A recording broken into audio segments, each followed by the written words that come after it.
토지, 좋은 토지 고르는 법. 토지를 매입할 경우에 이 매입하려는 토지가 무엇이냐에 따라서 검토 요건이 조금씩 다릅니다. 재개발, 재건축 수용 예정인 경우에는 요 시행 단계가 어디까지고 요 조합원 지위가 나한테 승계되는지 판단하지만, 일반적으로 토지할 때는 재개발, 재건축 수용되는 토지가 아닌 그냥 내가 집을 짓기 위해서 산다 이런 땅이 많을 거예요. 아니면 농사를 짓기 위해서 사겠다 이런 토지가 많을 거예요. 그래서 토지를 매입할 때 도심지, 마을과의 접근성. 나는 자연인이 될래. 좋은 땅 사가지고 그럼 그 시골 가는데 자연은 자연인데 나 한 번 들어가면 나오기가 힘들어. 접근성이 마을에. 왜? 뭘 하나 사러 나와야 되는데 또 아파서 병원을 가야 되는데 힘들죠. 이럴 때 접근성. 그다음에 진입도로 여부.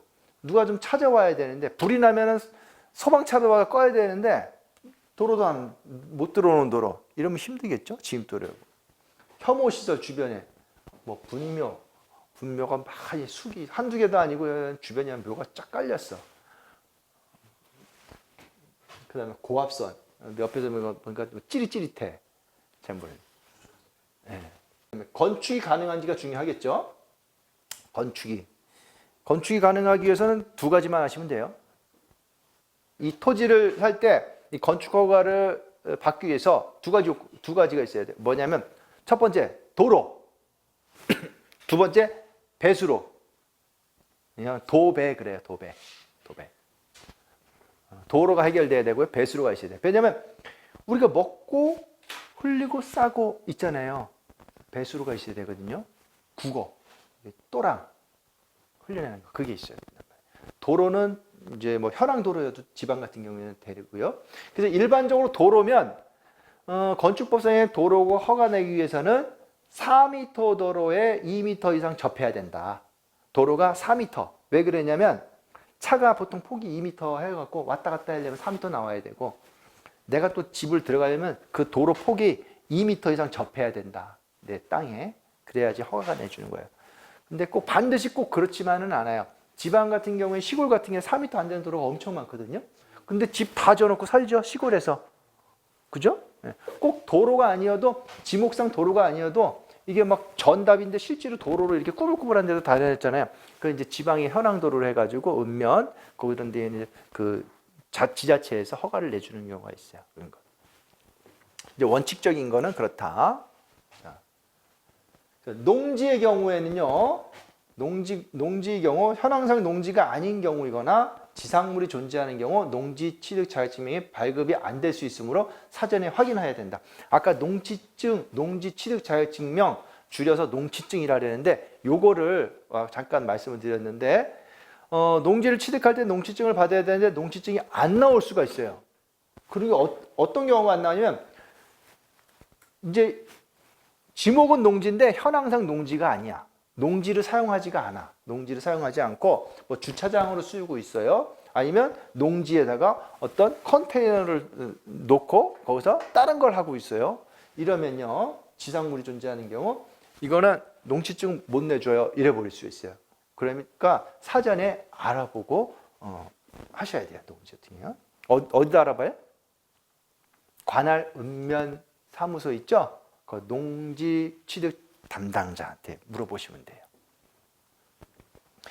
임야와 농지 모두 실제 현장 답사 시 위치, 경계, 면적이 명확하지 않아 제대로 찾기가 쉽지 않을 수 있다. 내비게이션을 이용해서 근처까지 찾아간 후 감정평가 사진과 지적도 등을 참조하여 찾아보고 잘못 찾을 경우 동네 주민에게 문의하면 쉽게 찾을 수가 있다. 자, 임야를 제가 예전에 그 부동산 하면서 초창기 때 땅을 찾는데 굉장히 헤맸어요. 땅이 이게 사진하고 지적도를 보는데 야, 저놈인지 요놈인지 경계가 없으니까 굉장히 찾기가 어렵더라고. 근데 이제 그거를 이제 경험을 하고 몇 번 이렇게 하다 보니까 이제 요령을 좀 터득을 해가지고 하는데, 혹시 여러분도 한번 찾아보신 적 있나요? 임야할 때? 이제 뭐 쉬운 거는 있는 도로에 딱 접해 있는 것 보지만 그렇지 않은 것들은요, 저 땅 찾아보려면 못 찾는 사람 많을 거예요. 전문가들도, 부동산 전문가라는 사람들도 못 찾아요. 근데 그런 경우가 허다해요. 근데 이제 이게 요즘에는 이제 이게 거리를 재볼 수가 있고 위성으로도 또 내가 서 있는 위치도 또 잘 이게 나와 있고 어느 정도 맞거든요. 그래서 제일 여러 초보자 같은 경우에는 감정평가서 사진 있잖아요. 사진 잘 보시고 그다음에 토지 이용 계획 확인서 하나 띄우시라 했잖아요. 그러면 그 밑에 지도 나오죠. 그거 그림을 보시면 거기에 보시면 저기에 있어. 축척이라고 있어요. 거리를 재는 거. 축척. 보시면 토지 이용 계획 이런 보시면요. 자, 여기 샘플로 보시면 여기 축척이 있죠. 1200분의 1. 요거는 뭐냐면 여기서 1cm가 12m예요.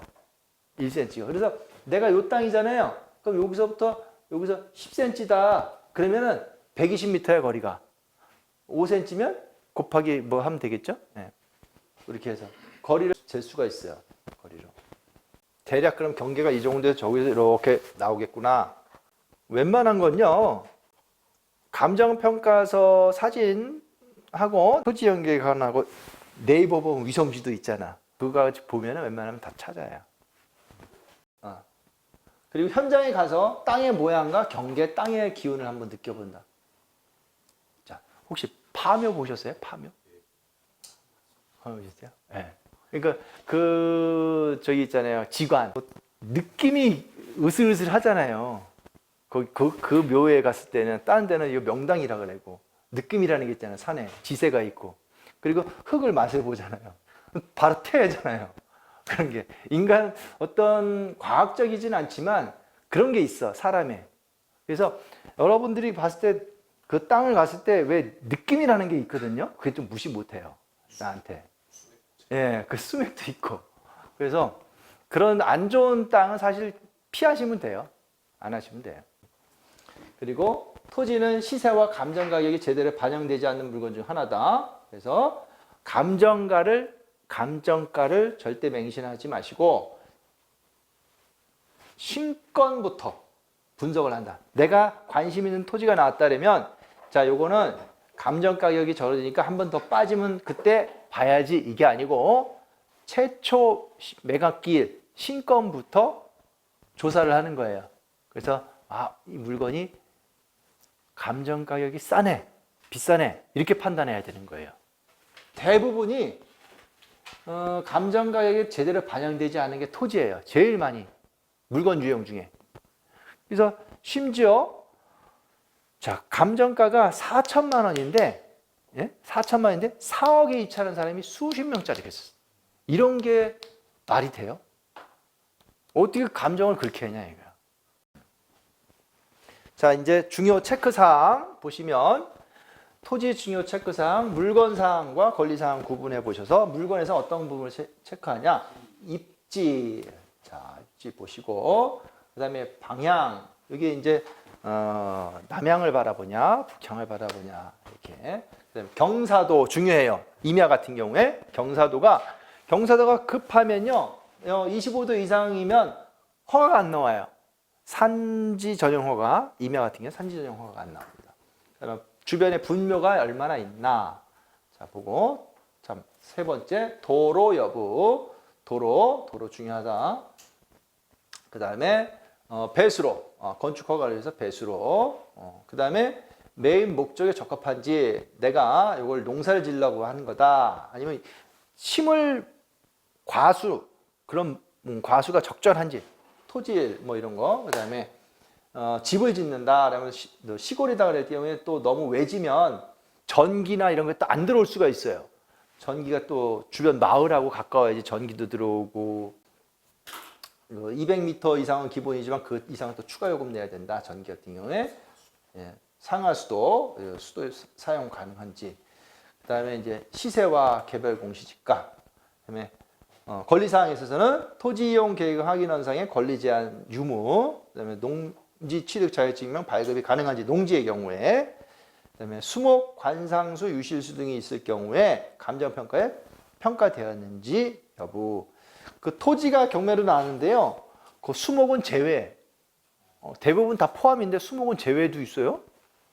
누구 건지 보니까 또 관상수가 있으니까 뭐 무슨 관상수 뭐 몇 외는 매각에서 제외 이럴 수가 있어요. 그 포함되는지. 그러니까 그거 잘 보셔야 돼요. 감정평가 매각에서 저기 있는지 포함 평가되었는지 이렇게 웬만하면 다 포함되어 있죠. 자, 그리고 통행에 제한이 없는지 맹지다. 도로가 있는데 사도다. 남의 땅이다. 라고 합니다. 실제로 지방 토지들 할 때는 여기 사도가 굉장히 많아요. 그래서 기존에는 평온했는데 남이 외지인이 낙찰받아 들어가면 내 땅이야 다니지 마. 이러는 그러면은 굉장히 이제 막 이거 막 스트레스 받고 난리 나는 거예요. 그래서 도로 지분이 포함돼서 내가 매각을 하는지, 그럼 도로가 사도가 아닌지 공도인지 이거 꼭 확인하셔야 돼요. 자, 그 다음에 분묘 기지권. 분묘가 있으면 이 사람이 이제 계속 묘를 사용할 수 있다 그랬죠. 그런 게 있고. 법정 이상권 여부. 토지에서는 이제 토지뿐만이 아니고 매각에서 제외되는 건물이 있다라고 할 때 그런 법정 이상권 여부 하는 거예요.